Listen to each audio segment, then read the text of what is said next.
é legítimo fazer reunião de desobsessão em live, inclusive com manifestações espirituais? Aí é com você, meu amigo. O movimento espírita é um movimento muito jovem. O próprio espiritismo também é uma doutrina jovem. E ao longo do tempo, a gente vem ensaiando modelos de funcionamento das casas espíritas para que elas possam espelhar aquilo que o espiritismo representa.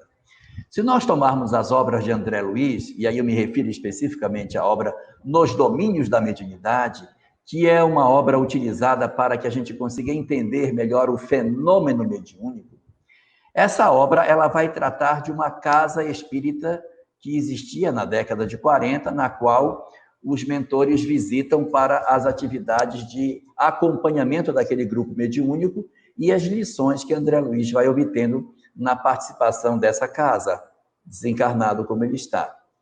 Quando a gente lê essa obra, a gente vai descobrir uma coisa interessantíssima. A obra é calçada, apresenta uma casa espírita de reunião pública, com manifestação mediúnica pública. As pessoas vão direto para a reunião mediúnica sem necessariamente nenhum tipo de preparo.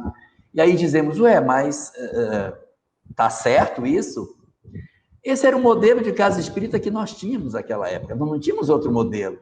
O modelo de hoje é diferente do modelo de antes. Hoje a gente tem um movimento muito mais organizado, muito mais estruturado, com estudos, com apostilas, com uma preparação muito mais efetiva das pessoas dentro do movimento espírita para que se consiga fazer um trabalho mediúnico de mais qualidade. Então, na verdade, nós estamos ensaiando. Se nós tomarmos a Sociedade de Parisiense de Estudos Espíritas, que Allan Kardec junta ao seu estatuto no final do Livro dos Médiuns, a gente vai ver o quão ela era diferente do funcionamento daquilo que um centro espírita hoje propõe. Porque a Sociedade Parisiense não era uma sociedade espírita modelada para funcionar como funcionam nossos centros espíritas. Ela tinha um outro propósito. Então, a gente vai modelando o movimento espírita a partir das experiências positivas ou negativas que se vai tomando. As reuniões mediúnicas públicas foram sendo esquecidas em função dos resultados que aquilo era oferecido quando se praticava esse tipo de reunião. Então, hoje, nós estamos num novo cenário, um cenário onde as pessoas não podem se reunir no centro. E aí você pergunta, a gente pode se reunir virtualmente? Se a gente for se reunir virtualmente, nós vamos voltar para uma época que a gente já passou, que era a época em que as reuniões mediúnicas eram feitas nas casas das pessoas. Os mais antigos devem lembrar que nós realizávamos reuniões mediúnicas com comunicações nos lares das pessoas. Porque isso era uma prática razoavelmente comum, entendia-se que isso não tinha graves prejuízos. Hoje se entende que o aparelhamento de um lar, ele não é o mesmo de uma casa espírita. A estrutura espiritual não é a mesma. E quando você realiza uma reunião mediúnica, você traz espíritos, nem sempre espíritos bons. Traz uma série de espíritos perturbados. E você vai dizer, mas a espiritualidade cuida disso.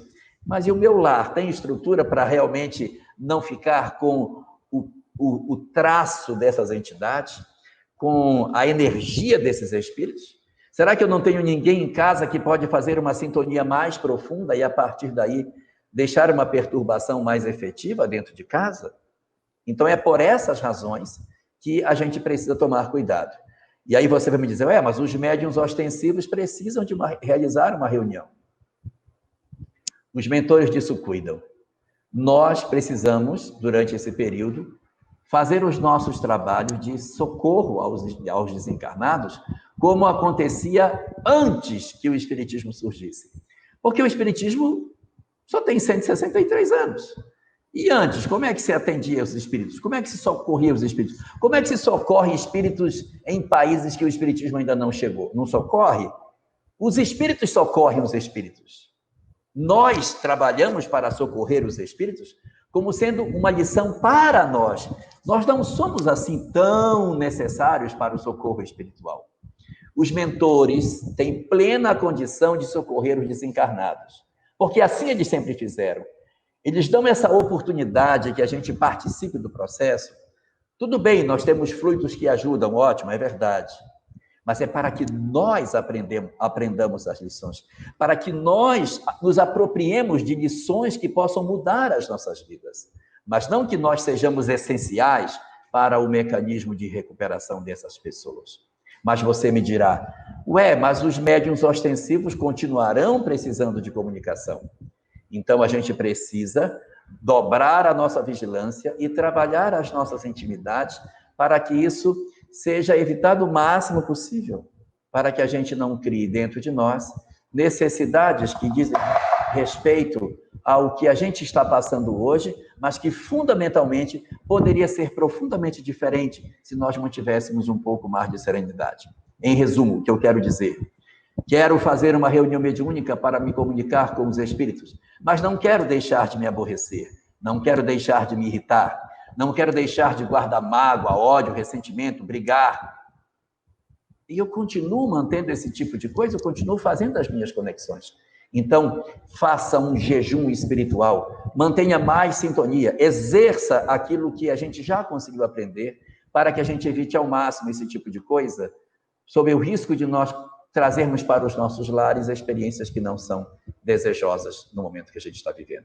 Que a gente cuide disso e, tanto quanto nos seja possível, façamos o esforço para mantermos a proteção dos nossos lares, o socorro aos espíritos pelas nossas preces e a obediência à legislação ao qual todos nós estamos sujeitos.